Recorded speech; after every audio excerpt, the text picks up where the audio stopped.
Good morning everybody. आज हम class 10th mathematics chapter 13 surface area and volumes topic को आगे बढ़ाएंगे और कुछ इम्पोर्टेंट क्वेश्चंस के बारे में सीखेंगे। तो चलिए आज मैं आपको एक्सरसाइज 13.3 के कुछ क्वेश्चंस जो बहुत इम्पोर्टेंट हैं वो समझा रहा हूँ। बाकी क्वेश्चंस आप खुद करने की कोशिश करेंगे, एग्जाम्पल्स भी करेंगे। अगर कोई प्रॉब्लम आपको आती है तो आप मुझसे किसी भी वक्त डिस्कस कर सकते हैं। तो चलिए लेते हैं अपना टॉपिक और आगे चलते हैं। सबसे पहला क्वेश्चन नंबर 1 है, वो क्या कहता है कि कोई मेटेलिक स्फीयर है। स्फीयर समझते हो, मेटल का बना हुआ कोई स्फीयर है, इस तरह से होता है स्फेरिकल, जैसे लड्डू, गुलाब जामुन, रसगुल्ला, लेड शॉट्स, कंचे, ऑल टाइप्स ऑफ बॉल्स, लट्टू, बल्लभ वगैरह वगैरह, ये जितनी भी शेप्स हैं, ऑल शेप्स रिजेंबल्स स्फीयर। इसका जो है रेडियस दे रखा है 4.2 सेंटीमीटर। अब और आगे कहता है इसको मेल्ट कर दिया। मेल्ट करने का मतलब पिघला देना, और फिर रिकास्ट कर दिया। रिकास्ट का मतलब किसी और सूरत में, किसी और फिगर में इसको चेंज कर दिया, बना दिया, कुछ और बना दिया। इसका कैसा बना दिया? इसको मेल्ट करके इसका क्या बना दिया? रिकास्ट क्या कर दिया? सिलेंडर। क्या कर दिया? इसका सिलेंडर बना दिया। सिलेंड्रिकल शेप ऐसे होती है, ठीक है जी। जो ये इसकी हाइट होती है, ये रेडियस होता है। तो ये जो सिलेंडर है इसका रेडियस है 6 सेंटीमीटर। ये इतना ऐसा सिलेंडर बनाया जिसका रेडियस है 6 सेंटीमीटर। कहता है इसकी हाइट बताओ। ये आपका क्वेश्चन है, आपको समझ आ गया होगा। ये कहता है कोई मेटेलिक स्फीयर है जिसका रेडियस 4.2 सेंटीमीटर है। इसको पिघलाया, मेल्ट किया और रिकास्ट कर दिया, यानी किसी और फिगर में बदल दिया। सिलेंडर बना दिया इसका, जिसका रेडियस 6 सेंटीमीटर है। उस सिलेंडर की हाइट बताओ। अब क्या होता है, जब कभी भी कोई चीज़ मेल्ट करके रिकास्ट की जाए, यानी कि किसी चीज़ को मेल्ट करके कोई और वस्तु उससे बनाई जाए, तो उस केस में वॉल्यूम इक्वल होंगे। ध्यान रखिए, always remember, volume of sphere is equal to volume of cylinder. ये कैसे? देखिए, मैं एक बहुत सिंपल सा एग्जांपल लेकर आपको समझाने की कोशिश करता हूं। अब देखिएगा कि जैसे आटा है जिसको नोडिड बोलते हैं, गूंदा हुआ आटा, जिससे रोटियां या चपाती बनाई जाती हैं। अब हमने उसको, आपने देखा होगा सुबह हमारी माताएं बहनें जब खाना बनाती हैं तो आटे का एक गोला बनाती हैं, गोला स्फेरिकल टाइप में। वो कंप्लीट स्फीयर नहीं होता है, लेकिन उसको समझो कंप्लीट बना दें, लड्डू टाइप में बना दें, अर्थात एक स्फीयर बना दें। फिर हम वो क्या करती हैं, उसको बेलती हैं, ठीक है जी। बेल करके कैसा शेप बनाती हैं? सर्कुलर। जब वो गोल बनाया यानी स्फेरिकल बनाया, तब भी वही आटा उतना ही था। जब उसको बेल के चपाती बना दी, उसको शेप चेंज कर दी, सिलेंड्रिकल उसको सर्कुलर शेप में बदल दिया, तो आटा तो सेम ही है ना, उतना ही आटा है ना, आटा तो कम ज़्यादा नहीं हुआ। इसका मतलब ये हुआ कि in both cases volume is same. तो बस ये ध्यान रखना है कि कोई चीज़ मेल्ट करके रिकास्ट की जाए तो उस केस में वॉल्यूम सेम होता है। अर्थात ये है कि दोनों ही फिगर्स का वॉल्यूम सेम कर दीजिए। अब यहाँ पर हम क्या लिखेंगे? रेडियस ऑफ स्फेरिकल बॉल, इसको हम R1 मान लें, ये है 4.2 सेंटीमीटर। फिर लिखेंगे रेडियस ऑफ सिलेंडर, ये हमारा ये R2 मान लें, ये 6 सेंटीमीटर। ये दिया हुआ है, क्वेश्चन नंबर फर्स्ट है एक्सरसाइज 13.3 का। ठीक है जी। लेट, अब क्या निकालना है, हाइट ऑफ सिलेंडर, उसे हम मान लें, उसको हमने मान लिया h सेंटीमीटर। अब जैसा कि मैं आपको बार बार बताता और समझाता रहता हूँ, और मेरी आदत है कि मैं एक बात को 5 से 6 बार रिपीट करता हूँ ताकि आप उसको अच्छे से समझ सकें, कि जब हम वॉल्यूम लेते हैं, क्वेश्चन क्या कहता है, volume of cylinder is equal to volume of sphere. तो मित्रों, सिलेंडर का वॉल्यूम क्या होता है, पाई आर स्क्वायर एच, और इसका वॉल्यूम क्या होता है, 4/3 पाई R3। ये फार्मूलाज आपको याद होने चाहिए, याद नहीं है तो आप इनको याद कर लेंगे। अब मैंने ये बताया था कि इन फार्मूलाज को आप रफ साइड में लिख लें, कहीं भी दिमाग में है तो अच्छी बात है। अब इसके अंदर क्या लगेगा, R और H, इसमें क्या लगेगा R, इसका R को हमने 2 मान लिया था, इसके R को हमने R1 माना था। ठीक है, क्या ये हैं, अगर ये वैल्यूज़ हैं तो पुट कर दीजिए, आपका आंसर आ जाएगा। और अगर ये वैल्यूज़ नहीं हैं तो इनको पहले फाइंड आउट कीजिए, गिवन में कहीं ना कहीं दिया होगा किसी न किसी रूप में।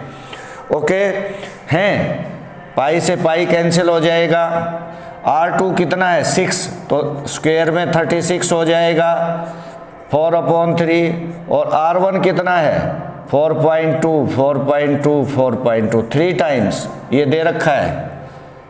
H निकालना है, अब यहाँ से किससे कट जाएगा, 1.4, तो H is equal to 4, point हटा दीजिएगा, आपके लिए आसान रहेगा। 10, इसका भी 10 और इसका भी 10, और 36 कहाँ जाएगा, नीचे आ जाएगा, डिवाइडेड बाय, तो आप काट सकते हैं।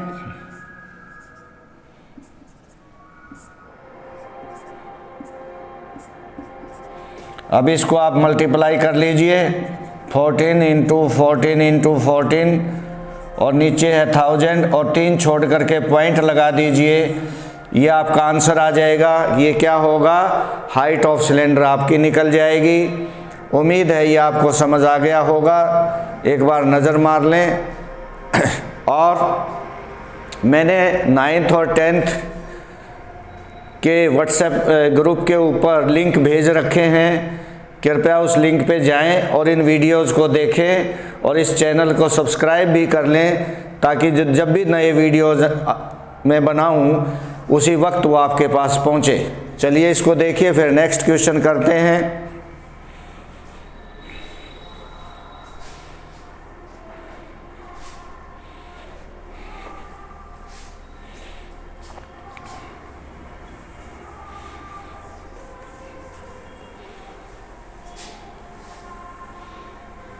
तो लीजिए क्वेश्चन, नेक्स्ट क्वेश्चन, सिर्फ मैं बार बार बता रहा हूँ, ओनली इम्पोर्टेंट क्वेश्चंस ही मैं आपको करवाऊँगा, आप सभी करेंगे, ये नहीं कि केवल यही प्रैक्टिस ज़्यादा से ज़्यादा करेंगे। तो चलिए हम लेते हैं question number second. Question number second,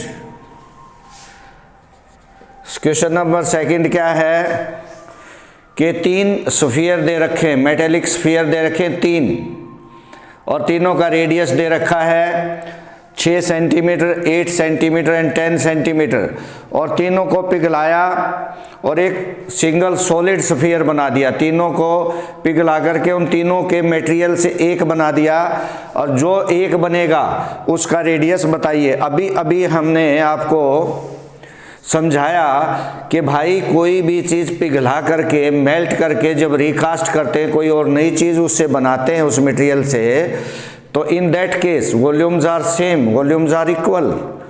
I have already told you about this, always keep it in mind, दिमाग में रख लीजिएगा। वॉल्यूम अर्थात हमें दोनों का वॉल्यूम सेम करना पड़ेगा। यहाँ पर कितने हैं? 3 हैं, तो लिखेंगे रेडियस ऑफ फर्स्ट स्फीयर दे रखा है, इसको R1 मान ले 6 सेंटीमीटर। दूसरे में radius of second sphere, spherical ball है ये, तो ये R2 मान लें, 8 आ गया। अब radius of third spherical ball यानी थर्ड स्फीयर R3 मान लें, 10 सेंटीमीटर आ गया। अब निकालना क्या है? लेट द रेडियस, रेडियस निकालना है किसका? रिजल्टिंग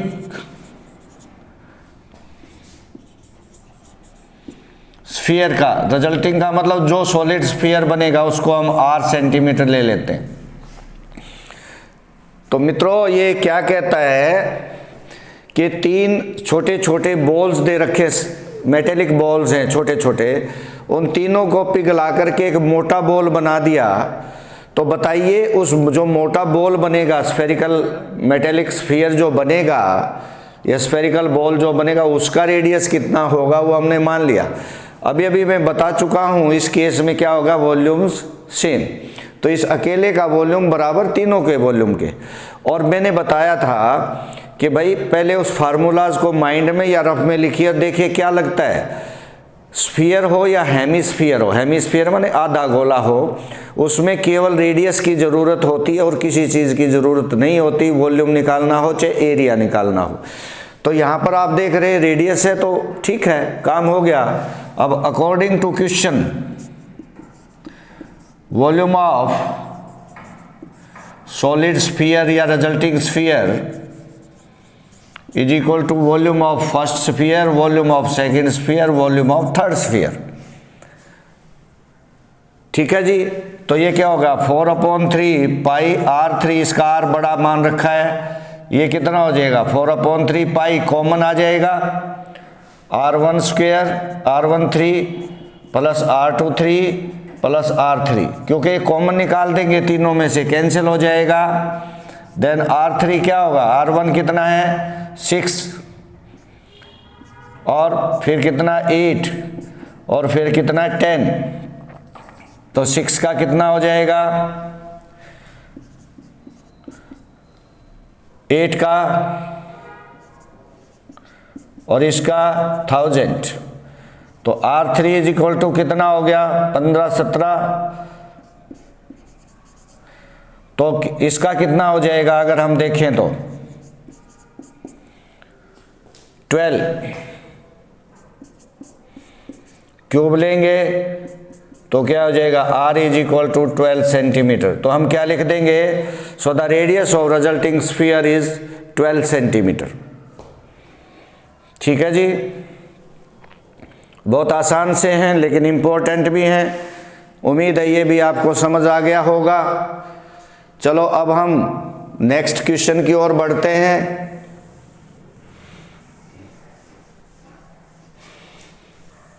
अब हम लेते हैं क्वेश्चन नंबर 3। ये भी बहुत इम्पोर्टेंट है, ये तुम्हारी एनसीईआरटी की बुक में क्वेश्चन 3 और 4 एक जैसे हैं, थोड़ा सा समझने की ज़रूरत है। ये क्या कहता है कि एक कुआं, गहरा कुआं खोदा, कुएं की शेप क्या होती है, सिलेंड्रिकल होती है। कितनी गहराई, 20 मीटर गहरा एक कुआं खोदा, एक वेल, कुएं को इंग्लिश में कहते हैं वेल।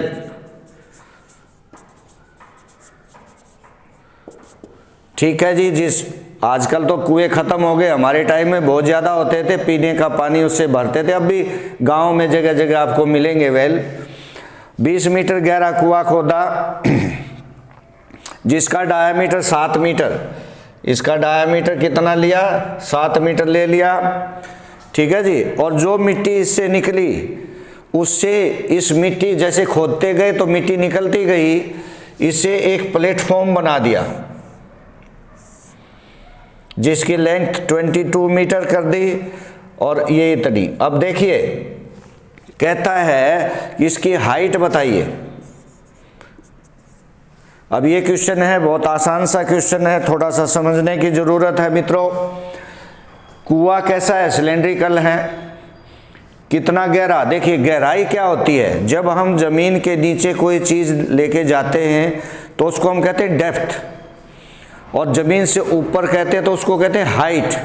लेकिन अगर उसी चीज को ऐसे कर दें तो क्या हो जाएगी? लेंथ। चीज एक ही है, कोई अलग नहीं है। फिर समझ लें, जमीन के नीचे अगर हम कोई चीज लेके जाते, शेप कोई भी हो, दैट इज कॉल्ड डेप्थ। अगर जमीन के ऊपर उस चीज को लेते हैं तो कहते हैं हाइट, और अगर हम उसको इस तरह हॉरिजॉन्टल पोजीशन में ले लेते हैं तो कहते हैं लेंथ। इसमें कंफ्यूज होने की जरूरत नहीं, डेप्थ भी एच होगा और ये लेंथ भी इन केसेस में एच के रूप में ली जाएगी। तो जो मिट्टी निकली वो सब मिट्टी इस पे आ गई। पहले जो प्लॉट या प्लेटफॉर्म था वो रेक्टेंगुलर था, जैसे मिट्टी खोद के डाली तो क्या बन गया? क्यूबॉइड बन गया, क्योंकि हाइट आ गई। कितनी हाइट आ गई वही हमने मानना है। तो लिखिए, जितनी मिट्टी खोदी उतनी ही मिट्टी बिछाई। जितनी मिट्टी इसमें से खोदी गई वही तो डाली ना इस पे। इसका मतलब है कि in both cases the earth dug out is equal to the earth spread out. दोनों केसेस में इक्वल है। तो चलो लिख लेते हैं, let the height of platform, जो निकालना है उसकी हाइट मान लीजिए h मीटर। अब इसकी लेंथ ऑफ प्लेटफॉर्म ये आपकी 22 मीटर है। L विड्थ या ब्रेड्थ ऑफ प्लेटफॉर्म ये 14 मीटर है। अब यहाँ पर आप क्या करेंगे? Volume of earth spread out evenly on the platform. चलिए अब यहाँ पर लिखते हैं हम डेप्थ ऑफ वेल। डेप्थ को h लिखेंगे जो कितनी है 20 मीटर। डायमीटर ऑफ वेल क्या लिखेंगे? क्या दे रखा है? 7 मीटर। रेडियस ऑफ वेल क्या लिखेंगे? हाफ होता है, डायमीटर का हाफ होता है रेडियस। हाफ करने के लिए 2 से डिवाइड कर दीजिए, हाफ हो जाएगा। According to question, volume of अर्थ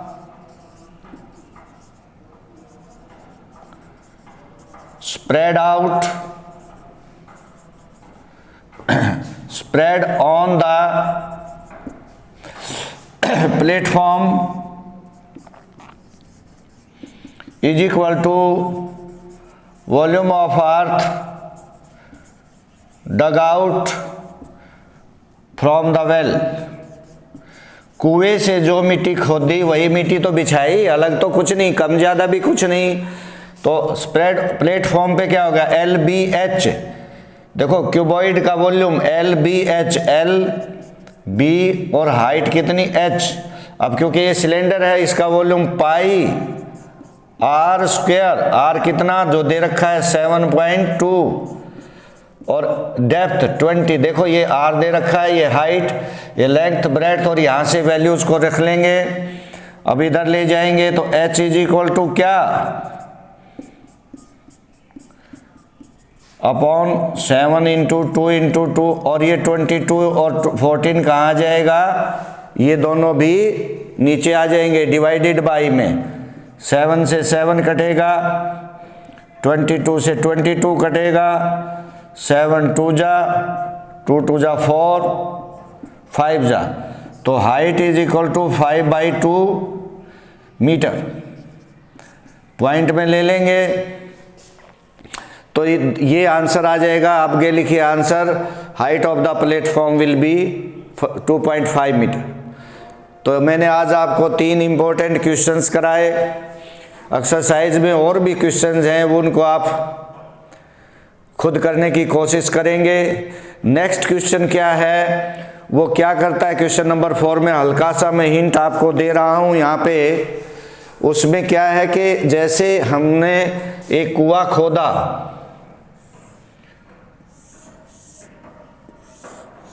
हमने क्या किया एक कुआं खोदा और वो जो मिट्टी निकली ना उसका एम्बैंकमेंट बना दिया, यानी कि इसके चारों ओर मिट्टी को हमने फैला दिया। या तो एक प्लेटफॉर्म बना था लेकिन उसमें ऐसे फैलाया, तो अब क्या है ये एम्बैंकमेंट एक रिंग टाइप में आ जाएगा। इसकी विड्थ दी होगी कितनी विड्थ तक वो मिट्टी डाली, ठीक है जी। तो इसमें बताइए कि कितनी हाइट बनी एम्बैंकमेंट में। जैसे ज़मीन पे कुआं खोदते और मिट्टी को इसके साथ साथ ऐसे लगाते आएंगे ऊपर। देखा होगा कुआं गांव में प्लेन ज़मीन से ऊपर होता है जिस पे चढ़ के पानी भरते हैं, उसको एम्बैंकमेंट बोलते हैं, ठीक है जी। तो ये सवाल ये है, तो इसकी विड्थ को, इसका टोटल कैपिटल आर समझ लीजिए कि स्मॉल आर प्लस विड्थ, और फिर निकाल लीजिए एक ये होलोस्फीयर के तौर पे काम करेगा। तो उम्मीद है ये आपको समझ आ गया होगा। आप प्रैक्टिस कीजिए, कोई प्रॉब्लम है तो आप डिस्कस कीजिए, और व्हाट्सएप पे जो लिंक आपको भेजा जाता है यूट्यूब का उसको सब्सक्राइब कीजिए ताकि आपके पास सभी वीडियोस पहुंचे और आप उनका फ़ायदा उठा सकें। Thank you, have a nice day.